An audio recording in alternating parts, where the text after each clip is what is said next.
बिस्मिल्लाहिर्रहमानिर्रहीम। 8th class की math के साथ मैं हूं जुनैद हुसैन। आज हम डिस्कस करेंगे एक्सरसाइज 4.5। एक्सरसाइज 4.5 स्टार्ट करने से पहले कुछ इंपॉर्टेंट डेफिनेशंस हैं, इनके बारे में देखते हैं। ये बुक पेज आपके पास है 68 पेज पर ये इंपॉर्टेंट डेफिनेशंस हैं। ये डेफिनेशंस आनी चाहिए। Without knowing these definitions we cannot simplify exercise 4.5। तो सबसे पहले डेफिनेशन हमारे पास है profit. When we deposit money into a bank, the bank uses our money and in return pays an extra amount along with our actual deposit. यानी अगर हम कोई रकम बैंक के अंदर जमा कराते हैं तो कुछ अरसे के बाद, कुछ टाइम के बाद, एक फ़िक्स टाइम के बाद वो बैंक जो है वो हमारी रकम हमें वापस करता है और उसके साथ एक एक्स्ट्रा अमाउंट भी वापस करता है। द एक्स्ट्रा मनी, जो एक्स्ट्रा रकम, जो इजाफी रकम होती है, the extra money which the bank gives for the use of our amount is called profit on the deposit. जो एक्स्ट्रा हमें रकम बैंक हमें देता है या बैंक की तरफ से हमें जो रकम मिलती है उसे हम कहते हैं प्रॉफिट। और वो बैंक हमें इसलिए प्रोवाइड करता है या देता है कि वो जो हमने उन्हें रकम दी होती है, डिपॉजिट किया होता है, उस रकम को यूज़ करके बैंक प्रॉफिट कमाता है और उसमें एक ख़ास रेट के मुताबिक वो उसका जो ओरिजिनल मालिक होता है उसको भी रिटर्न करते हैं। सेकंड डेफिनेशन हमारे पास है मार्कअप। व्हेन वी बारो मनी फ्रॉम बैंक, कि अगर हम, ये पहली डेफिनेशन थी कि अगर हम बैंक को उधार दें या बैंक के पास रखवाएं पैसे।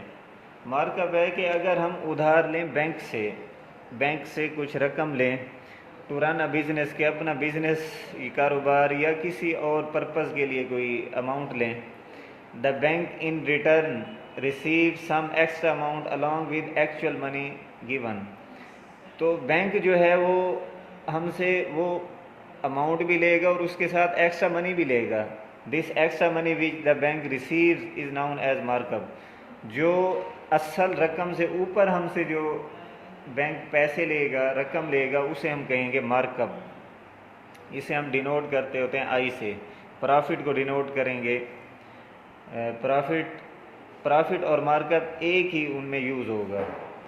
उसके बाद principal amount, the amount we borrow or deposit in the bank is called principal amount. असल रकम को हम कहेंगे प्रिंसिपल अमाउंट। जो हम बैंक को देंगे या बैंक से लेंगे, जो ओरिजिनल अमाउंट होगी उसे हम कहेंगे प्रिंसिपल अमाउंट और इसे हम शो करेंगे पी से। मार्कअप को हम शो करेंगे आई से, कैपिटल आई से, और प्रिंसिपल अमाउंट जो है इसे हम शो करेंगे कैपिटल पी से।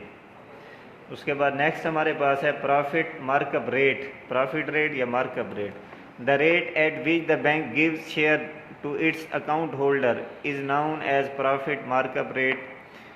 जिस रेट के ज़रिए हमसे बैंक जो है प्रॉफिट देगा या लेगा उसे हम कहेंगे प्रॉफिट या मार्कअप रेट और इसे हम शो करेंगे आर से, रेट। लास्ट हमारे पास है पीरियड या ड्यूरेशन या टेन्योर भी कहेंगे इसे। The time for which a particular amount is invested in a business is known as period या टाइम। किसी भी बिज़नेस के अंदर जो अमाउंट हम एक ख़ास वक्त के लिए, एक ख़ास रकम जो लगाते हैं, जो हम वक्त मुकर्रर करेंगे, बैंक मुकर्रर करे या किसी को उधार दें, तो जो टाइम फिक्स करेंगे उसे हम कहेंगे पीरियड या टेन्योर और इसे हम शो करेंगे टी से, टाइम। अब यहाँ पर हमारे पास 4 ये हैं, एक आई है, प्रॉफिट और मार्कअप एक ही है, इसे हम शो करेंगे आई से। और ये जो प्रिंसिपल अमाउंट है इसे हम पी से डिनोट करेंगे, प्रॉफिट जो है इसे आर से और टाइम जो है इसे टी से। इनका आपस में रिलेशन देखते हैं।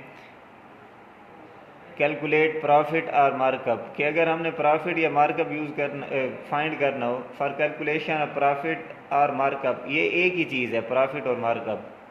वो यूज़ द फार्मूला प्रॉफिट और मार्कअप, इसे हम डिनोट करेंगे आई से। प्रॉफिट और markup is equal to principal amount multiply time multiply rate. कि अगर हमने प्रॉफिट फाइंड करना है तो प्रिंसिपल अमाउंट को टाइम के साथ, जो टाइम फिक्स किया होगा और जो रेट फिक्स किया होगा उस रेट के साथ मल्टीप्लाई कर दें तो प्रॉफिट आ जाएगा। और इसे हम डिनोट करेंगे आई से। I is equal to P R T. I belong कर रहे या डिनोट कर रहे प्रॉफिट को या मार्कअप को। प्रिंसिपल अमाउंट जो है इसे पी से करेंगे डिनोट, टाइम को टी से और रेट को आर से। पी आर टी भी लिख सकते हैं, आर पी टी भी लिख सकते हैं, क्योंकि आपस में मल्टीप्लाई हो रहे हैं। तो ये फार्मूला याद रखना है। एक्सरसाइज 4.5 में ये फार्मूला यूज़ करेंगे। अगर हम मूव करें एक्सरसाइज 4.5 की तरफ तो क्वेश्चन नंबर 1 हमारे पास है। अब फार्मूले के अंदर हमारे पास अननोन वैल्यूज़ जो हैं वो 4 हैं, आई पी आर टी। कोई सी 3 जो हैं ये हमें गिवन होगी, 4th वन जो है वो हमने फाइंड करनी होगी। अगर अमाउंट रेट टाइम दिया होगा तो हमने इसका मार्कअप फाइंड करना होगा। अगर मार्कअप प्रिंसिपल अमाउंट रेट दिया होगा तो फिर टाइम फाइंड, कोई सी 3 गिवन होगी। तो question number 1, find the profit. इसका मतलब है हमने आई क्या करना है, फाइंड करना है। इंटरेस्ट क्या करना है, फाइंड करना है। आई इंटरेस्ट, प्रॉफिट, इंटरेस्ट, मार्कअप ये सारे एक ही उससे बिलोंग कर रहे हैं। फाइंड द प्रॉफिट, इसका मतलब है आई फाइंड करना है ऑन ₹40,000। ₹40,000 है एट द रेट, इसका मतलब है रुपीज़ अमाउंट, पी जो है 40,000 हो गया। रेट हमारे पास 3% है per year for 4 years, time जो है 4 साल। इसका मतलब है आई हमने फाइंड करना है, पी 40,000 है, रेट 3% है और टाइम जो है वो 4 ईयर्स हैं। तो इसे हम सॉल्व अगर करें तो सबसे पहले जो है अमाउंट लिखेंगे। अमाउंट को हम शो करते होते हैं पी से, इज़ इक्वल टू 40,000। उसके बाद टाइम हमारे पास है 4 ईयर्स, रेट 3% है, प्रॉफिट और मार्कअप ये हमने फाइंड आउट करना है। फार्मूला लिखेंगे, वी नो दैट भी यहाँ पर लिख सकते हैं। I is equal to R P T, values put कर देंगे। आर जो है या पहले 40,000 यानी पी की वैल्यू पुट कर सकते हैं। रेट जो है वो हमारे पास 3% है, परसेंट जब रिमूव करेंगे तो ओवर में 100 आ जाएगा। और टाइम जो है वो 4 ईयर्स है। इन तीनों को मल्टीप्लाई कर दिया, ये 2 ज़ीरो कैंसल आउट हो जाएंगे। 400 मल्टीप्लाई 4, ये हमारे पास हो जाएगा 1600 को 3 से मल्टीप्लाई करेंगे 4800। तो इंटरेस्ट इसका मतलब है ये हमारे पास आ जाएगा 4800 रुपीज़। इसका मतलब है 4800 रुपीज़ जो है इस पर इंटरेस्ट होगा। अगर 40,000 रकम हो, 4 साल के लिए दें, 3% उसका रेट हो, तो उस पर जो प्रॉफिट बनेगा वो हमारे पास बनेगा 4800 रुपये। और क्वेश्चन नंबर 2 जो है ये सेम इसी तरह से ही है। सऊद बारोड रुपीज़, सऊद है उसने उधार लिए हैं पैसे 25,000 from bank at the rate 6% per year for 3 year, find the markup of the bank. इसमें भी हमने आई फाइंड करना है।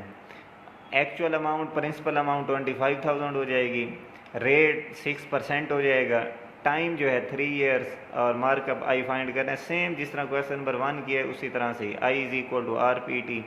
आर हमारे पास यहाँ रेट जो है वो 6% है, पी जो है 25,000 है और टाइम जो है वो 3 ईयर्स है। और सॉल्व कर लेना है। क्वेश्चन नंबर 3 हमारे पास है, find the principal amount invested by Riyaz in a business. Riyaz एक शख्स है, उसने एक बिजनेस के अंदर अमाउंट इन्वेस्ट की है।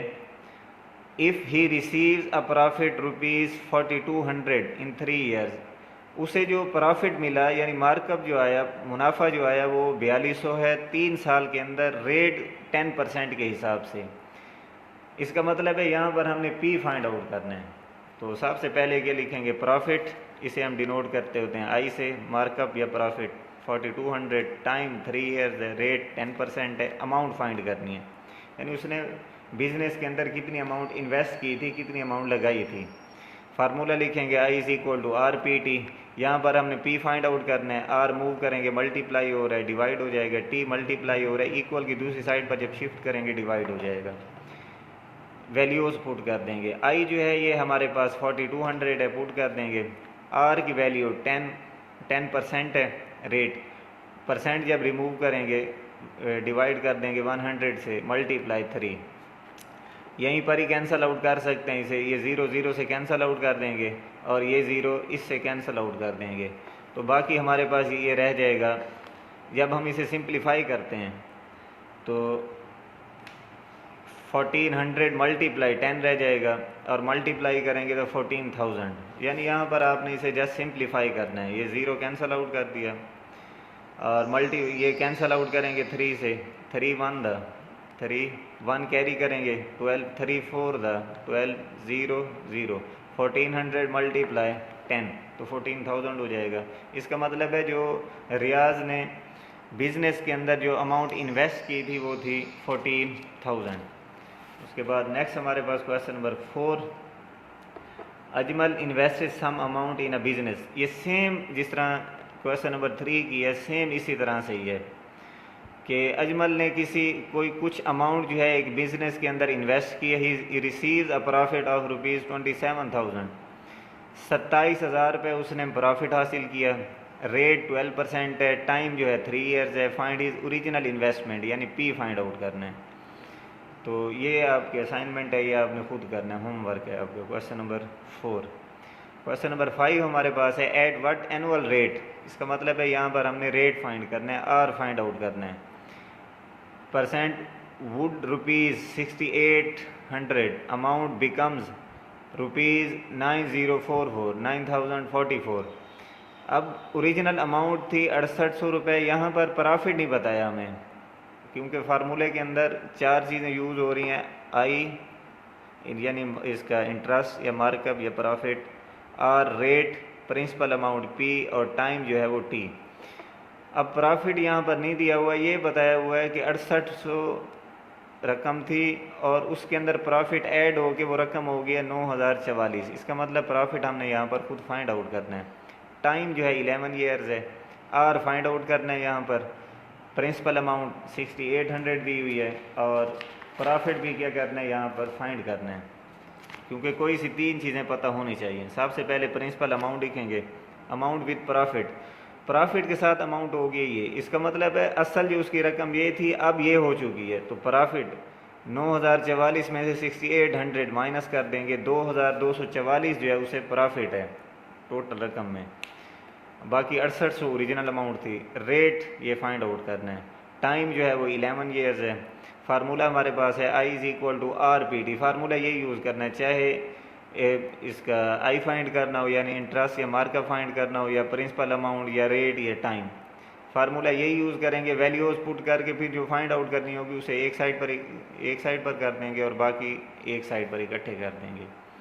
यहाँ पर हमने आर फाइंड आउट करना है, तो आर को यहीं पड़ा रहने देंगे, पी मूव करेंगे डिवाइड हो जाएगा, टी भी डिवाइड हो जाएगा, I/PT वैल्यूज़ पुट कर देंगे। इंटरेस्ट जो है वो हमारे पास है 2,244, पी प्रिंसिपल अमाउंट जो है 6800 है, मल्टीप्लाई 11%, परसेंट रिमूव करेंगे, यानी जो उसका था ईयर जो थे वो 11 थे।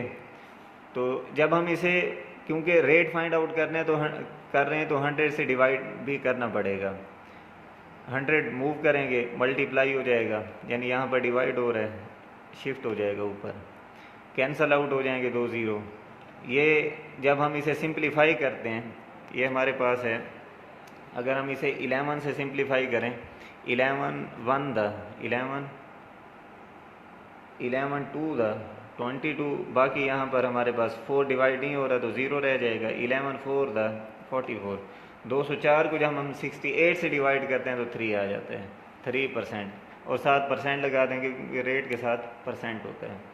इसका मतलब है यहाँ पर जो अगर अमाउंट 6800 हो और 2,244 उस पर प्रॉफिट हो 11 साल के अंदर, तो इसका मतलब है 3% पर ईयर के लिहाज से उस पर प्रॉफिट हासिल किया गया, या रेट उसका ये था। तो एक्सरसाइज 4.5 इसके क्वेश्चन, फर्स्ट 5 क्वेश्चन हमने डिस्कस किए हैं। नेक्स्ट क्वेश्चन इंशाल्लाह नेक्स्ट लेक्चर में हम डिस्कस करेंगे। इन क्वेश्चन से रिलेटेड अगर आपको कोई प्रॉब्लम हो तो आप लेक्चर में इसके कांटेक्ट करके पूछ सकते हैं। ये डेफिनेशन भी आपने अच्छी तरह से लिखनी है अपने रजिस्टर पर। प्रॉफिट, मार्कअप, प्रिंसिपल अमाउंट अच्छी तरह से लिखनी भी है और इनको याद करनी है। अगर डेफिनेशंस याद कर देंगे तो फिर ये क्वेश्चन ईजिली सॉल्व कर सकते हैं। तो नेक्स्ट लेक्चर तक के लिए इजाज़त। अल्लाह हाफिज़।